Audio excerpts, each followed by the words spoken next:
안녕하세요, 여러분. 우리 몸에서 가장 복잡하고 신비로운 시스템을 꼽으라면 단연 신경계일 텐데요. 오늘은 임상애들이 이 미로 같은 신경계의 지도를 어떻게 그려나가는지 그 흥미진진한 탐험, 신경학적 검사의 세계로 여러분을 안내하겠습니다. 자, 한번 상상해 보세요. 우리 몸에 총사령부인 뇌나 신경계에 문제가 생겼다고 칩시다. 눈에 보이지도 않는 그 복잡한 회로 속에서 대체 어디가 고장났는지 어떻게 딱 집어낼 수 있을까요? 바로 그 해답이 신경학적 검사에 있습니다.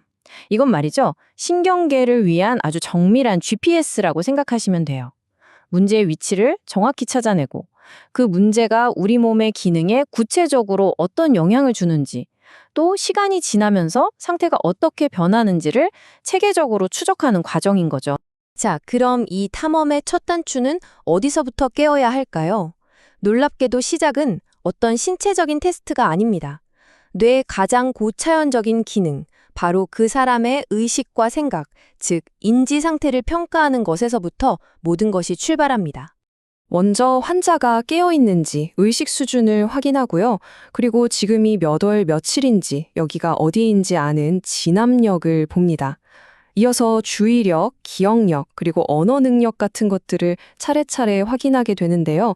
이 중에서 특히 언어는 굉장히 복잡한 기능이라서 조금 더 자세히 들여다볼 필요가 있습니다. 언어 문제를 이야기할 때 많은 분들이 실어증과 구음장애라는 두 가지를 헷갈려 하시거든요. 하지만 지금 보시는 것처럼 이 둘은 원인부터 증상까지 완전히 다른 개념입니다. 핵심적인 차이는 바로 이거예요. 뇌의 언어 센터가 망가져서 하고 싶은 말의 내용을 떠올리거나 이해하지 못하는 게 실어증이고요. 반면에 머릿속으로는 할 말을 다 아는데 입술이나 혀 같은 말하는 근육이 잘 조절되지 않아서 발음이 어눌해지는 게 구음장애입니다. 접근법 자체가 완전히 달라야겠죠? 자, 이렇게 인지 기능을 확인했다면 이제는 뇌에서 뻗어나오는 전용 데이터 케이블, 바로 뇌 신경을 점검할 차례입니다. 네, 맞습니다. 우리 뇌에는 아주 특별한 임무를 띤 신경이 총 12쌍이나 존재합니다. 그리고 이 각각의 신경들은 저마다 아주 고유하고 중요한 역할을 맡고 있죠. 한번 보세요. 정말 다양하죠? 2번 신경은 보는 걸 담당하고 3, 4, 6번은 눈동자를 움직이고요. 7번으로는 얼굴 표정을 짓고 8번으로는 소리를 듣고 균형을 잡습니다. 이처럼 우리 얼굴과 목 주변에서 일어나는 거의 모든 기능이 이 12쌍의 뇌신경에 의해 정교하게 조절되고 있는 겁니다. 그런데 이 중에서도 임상적으로 정말 중요하게 또 우선적으로 확인하는 신경이 있습니다. 바로 9번과 10번 신경인데요. 이 신경들이 바로 삼킴 기능을 담당하기 때문입니다. 만약 여기에 문제가 생기면 음식물이 식도가 아닌 기도로 넘어갈 수 있어요. 이게 바로 생명을 위협할 수 있는 흡인성 폐렴으로 이어지기 때문에 아주 중요하게 체크하는 부분입니다. 자, 뇌의 직접적인 배선을 확인했으니 이제는 우리 움직임의 퀄리티를 결정하는 시스템으로 넘어가 보겠습니다. 바로 근육의 긴장 상태와 여러 근육이 조화롭게 움직이는 협응력을 살펴볼 차례죠. 여기서도 우리가 꼭 구분해야 할 두 가지가 나옵니다. 바로 경직과 강직입니다.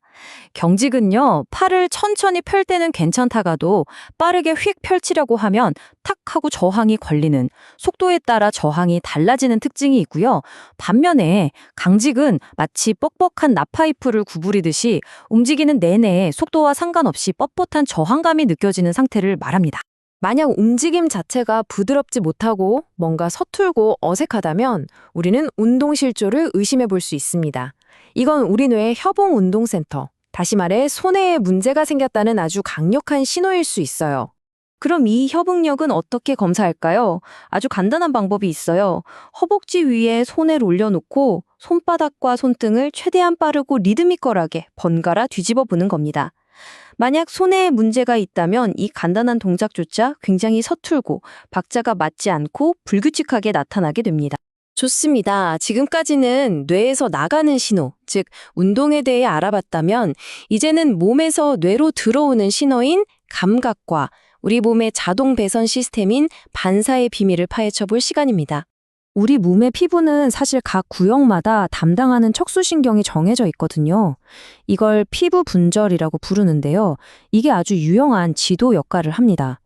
예를 들어 특정 부위의 감각이 둔해졌다면 이 지도를 보고 몇 번째 척수신경에 문제가 있겠구나 하고 정확하게 위치를 역추적할 수 있는 거죠.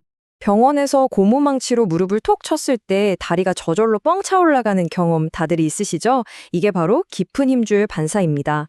이 반응의 강도를 0부터 4단계로 나눠서 평가하는데요. 보통 2+가 정상이고 반응이 너무 세거나 아예 없는 경우에는 신경계의 이상을 의심해 볼 수 있습니다.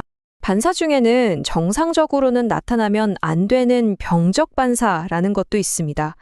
그중 가장 유명한 게 바로 바빈스키 증후군인데요. 성인의 발바닥을 뾰족한 걸로 쓱 긁었을 때 정상이라면 발가락들이 안으로 오므라들거든요. 그런데 만약 엄지발가락 혼자 위로 쫙 펴진다면 이건 뇌나 척수 같은 중추신경계에 손상이 있을 수 있다는 아주 강력한 신호입니다. 자, 이제 거의 다 왔습니다. 검사의 마지막 단계는 신경 다발 그 자체가 혹시 어디서 눌리거나 자극받고 있지는 않은지 신경의 긴장도를 직접 테스트해 보는 겁니다. 가장 대표적인 검사로 하지직거 상 검사라는 게 있습니다.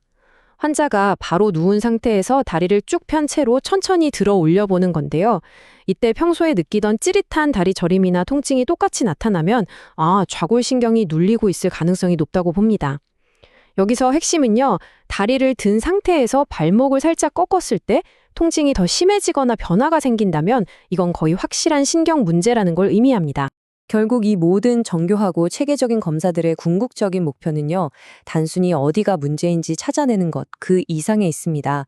그 문제가 한 사람의 삶에 어떤 영향을 미치고 있는지 깊이 이해하고 그 사람이 다시 건강한 일상으로 돌아가는 그 회복의 여정을 객관적으로 측정하고 돕기 위한 것이죠.